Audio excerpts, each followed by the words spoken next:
Guten Tag an alle, ich bin Peter und herzlich willkommen bei Wow Spoken German.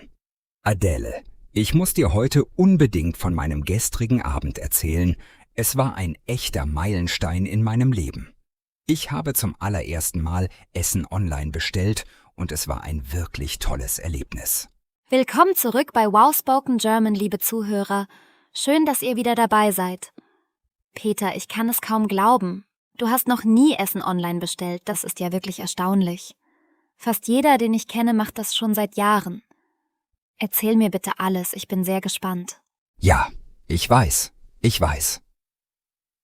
Alle meine Freunde und Kollegen machen das schon sehr lange, aber ich war immer ein bisschen zögerlich. Ich dachte immer, warum soll ich online bestellen, wenn ich selbst kochen kann? Aber gestern Abend war alles anders. Ich kam nach einem sehr langen Arbeitstag nach Hause, ich war total erschöpft und der Kühlschrank war leider fast leer. Oh, das kenne ich sehr gut. Diese Situationen kennt doch jeder, oder? Man kommt müde nach Hause, hat Hunger, aber keine Energie zum Kochen. Und dann denkt man sich, heute bestelle ich einfach etwas.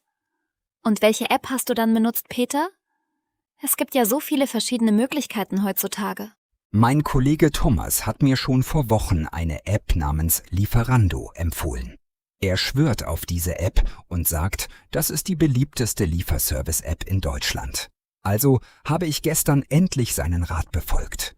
Ich habe mein Handy genommen, die App gesucht, heruntergeladen und ein Konto erstellt. Das war alles sehr schnell und einfach erledigt. Ja, Lieferando ist wirklich sehr bekannt und beliebt in Deutschland. Und liebe Zuhörer, benutzt ihr auch solche Lieferservice-Apps in eurem Land? In welchem Land lebt ihr und welche App ist dort am beliebtesten? Schreibt es gerne in die Kommentare unten. Wir sind sehr neugierig.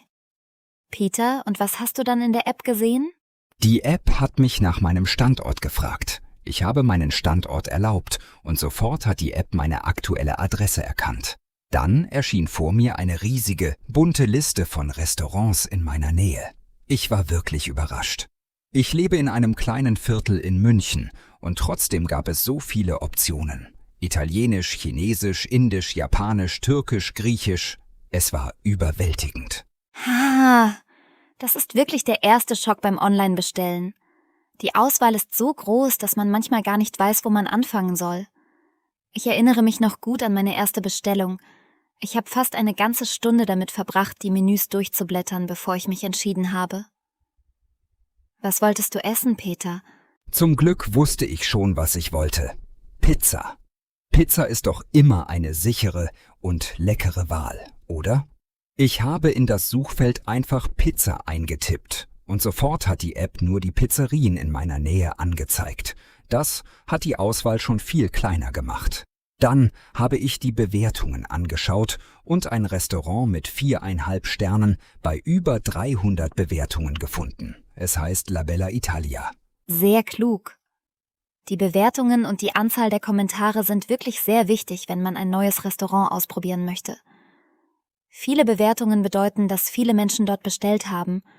Und wenn die Bewertung trotzdem hoch ist, ist das ein sehr gutes Zeichen. Liebe Zuhörer, denkt immer daran, lest ein paar Kommentare durch, bevor ihr bestellt. Das kann euch vor einer Enttäuschung bewahren. Genau. Ich habe auch ein paar Kommentare gelesen. Die Leute haben geschrieben, sehr schnelle Lieferung.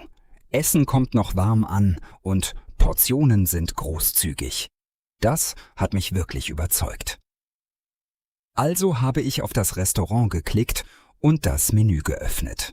Das Menü war wunderschön gestaltet, mit großen appetitlichen Fotos von jedem Gericht. Ja, ich liebe es, Online-Menüs durchzuschauen. Manche Restaurants haben wirklich tolle Fotos. Es sieht fast so aus wie in einem Magazin. Und was hast du dann ausgewählt? Ich habe eine klassische Margherita-Pizza gesehen und darunter stand frische Tomatensauce, echter Mozzarella, frisches Basilikum auf unserem hausgemachten knusprigen Teig. Das klang einfach perfekt. Es gab 3 Größen, klein für 8 Euro, mittel für 11 Euro und groß für 14 Euro. Natürlich habe ich die große genommen, man muss sich ja manchmal etwas gönnen, oder? Absolut, das sehe ich genauso. Warum klein nehmen, wenn man die große haben kann? Ha! Und wie legt man das Essen in den Warenkorb? Für unsere Zuhörer, die das noch nicht kennen, erkläre bitte, wie das funktioniert. Sehr gerne. Man klickt einfach auf das Gericht und dann erscheint ein kleines Fenster. Dort kann man Extras auswählen, zum Beispiel extra Käse oder Champignons. Ich habe keine Extras genommen, einfach die klassische Margherita. Dann habe ich auf In den Warenkorb gedrückt und schon war die Pizza drin. Der Warenkorb ist wie ein digitaler Einkaufswagen, den jeder aus dem Online-Shopping kennt. Sehr gut erklärt. Und dann gibt es noch die Mindestbestellmenge. Das ist etwas, das viele Anfänger nicht kennen. Kannst du erklären, was das bedeutet? Ja, die Mindestbestellmenge bedeutet, das Restaurant liefert nur, wenn man mindestens einen bestimmten Betrag bestellt. Bei La Bella Italia war die Mindestbestellmenge 15 €. Meine Pizza kostete 14 €. Also fehlte mir noch 1 €. Ich habe schnell das Menü durchgeschaut und noch ein Knoblauchbrot für 2 € hinzugefügt. Damit kam ich auf 16 € und das Restaurant war zufrieden. Gut gelöst. Liebe Zuhörer, schaut immer auf die Mindestbestellmenge, bevor ihr ein Restaurant auswählt. Diese Information steht meistens gleich am Anfang auf der Restaurantseite in der App. Peter, und wie war dann die Bezahlung? Nachdem ich alles im Warenkorb hatte, habe ich auf Zur Kasse gedrückt.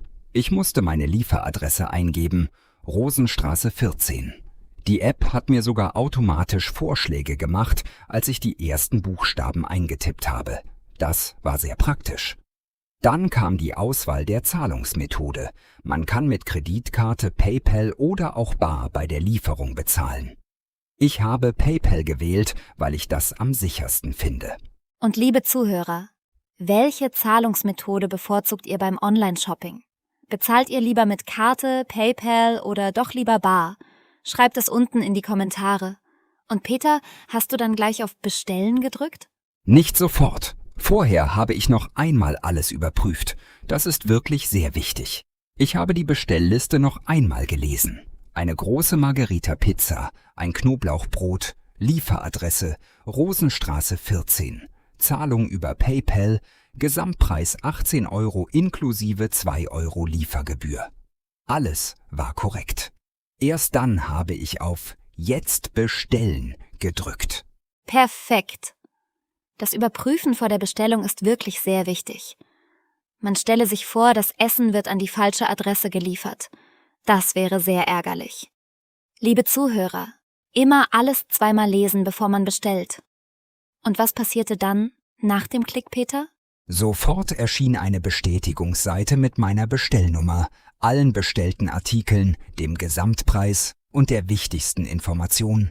Geschätzte Lieferzeit 35 bis 45 Minuten. Ich habe auch eine Bestätigungs-E-Mail bekommen, alles sehr professionell und gut organisiert. Ah, die Wartezeit. Das ist für viele Menschen der schwierigste Teil. Man ist hungrig und muss warten. Was hast du in dieser Zeit gemacht? Ich habe versucht, eine Serie zu schauen und mich abzulenken. Aber ich habe alle paar Minuten auf mein Handy geschaut. Die App schickt nämlich Benachrichtigungen über den Status der Bestellung. Zuerst kam: Ihre Bestellung wurde vom Restaurant angenommen. Dann: Ihr Essen wird gerade zubereitet. Und dann das Aufregendste: Ihr Lieferfahrer ist auf dem Weg zu Ihnen. Oh, diese Benachrichtigungen sind so schön. Es ist fast wie Weihnachten als Kind, wenn man auf ein Paket wartet. Man wird immer aufgeregter. Und konnte man auch den genauen Standort des Fahrers sehen? Ja, und das ist das Coolste an der ganzen Sache. In der App gibt es eine kleine Karte und darauf sieht man ein kleines Motorradsymbol. Das ist der Lieferfahrer. Ich konnte sehen, wie er sich langsam durch die Straßen auf mein Haus zubewegt hat. Ich habe das Motorradsymbol die ganze Zeit beobachtet, wie ein kleines Kind. Ha, das kenne ich so gut.